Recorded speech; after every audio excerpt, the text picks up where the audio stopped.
ready? I'm really excited about this one. Like really excited. Alright, check it out. R33 Nissan Skyline. That's right. Probably just looking at yourselves there. That's alright. Look at that. Right hand drive. I didn't want to completely take the cover off, but I guess I am. Here we go. Might as well take it all the way off. Because I'm wanting to move it into the garage now. So why not? Look at this thing.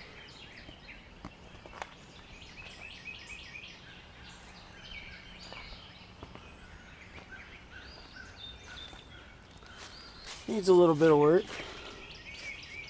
It just got imported, and it's just gonna need some stuff to make it nice, like cooling system. Somebody put an electric fan in there, and I'll get on more of that later. But guys, if you're gonna put an electric fan on a car, it's got to have shrouds or a shroud. You can't just take a 12-inch fan and just zip tie it to the radiator and think it's gonna cool. It doesn't work that way. You gotta let the fan pull the air through the entire radiator, not just 12-inch little circle of it. It doesn't work. The other things that we're gonna be working on is stuff like polishing the lights, the headlights and the tail lights. Even small simple stuff like repainting this stuff. You know, it is a 90s car, so there's a few little things that are gonna need some attention. You know, old faded stickers, that kind of stuff. The clutch is acting up a little bit. I think he's gonna possibly upgrade the intake manifold. It's got an RB25, and we're gonna be probably doing some stuff there. I don't completely know yet. I know it needs brakes. These are probably the worst brakes I've ever seen, aside from that one picture I posted a couple of years ago where the rotor had eaten all the way down to the vanes. It's not quite there, but they're bad. So I'm gonna be doing the brakes on it, and I think he's got a few cosmetic pieces he wants to add to it. So I'm really excited. This is the first time I've ever driven a right-hand drive vehicle. It's always kind of been on the bucket list, you know. So I did drive it around the neighborhood, and it was definitely interesting. So I can't wait to drive it just a little bit more. Maybe drive around town a little bit or something to really kind of get a feel for it. But I did take it about a mile down the road and came back, and it was strange. It really was. You know, you're used to being on the left side of your lane, and so I kept having a tendency of wanting to put me on the left side of the lane, so the car was kind of, I kept tending on leaning over the line.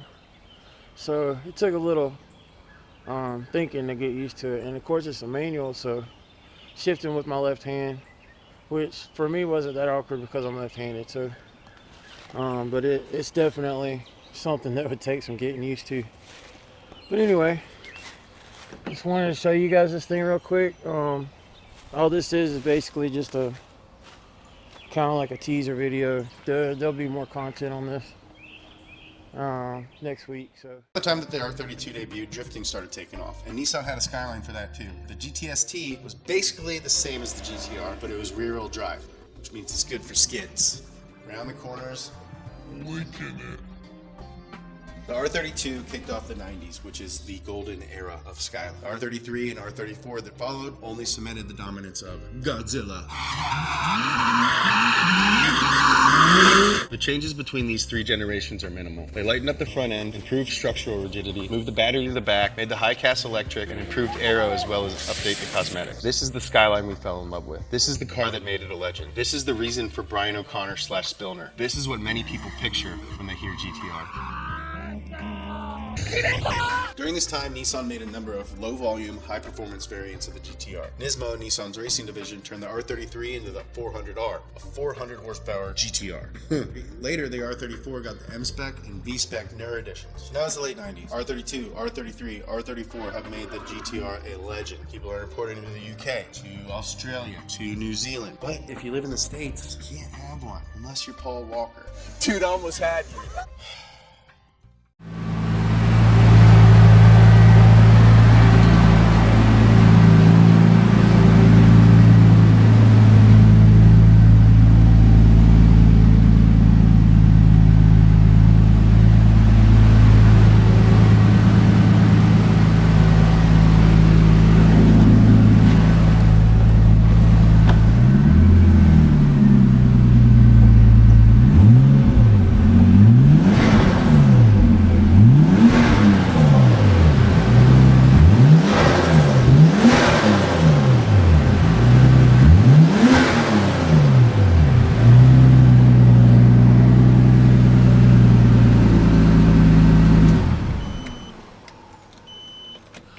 As you can see, it definitely makes all the classic Nissan Skyline sounds.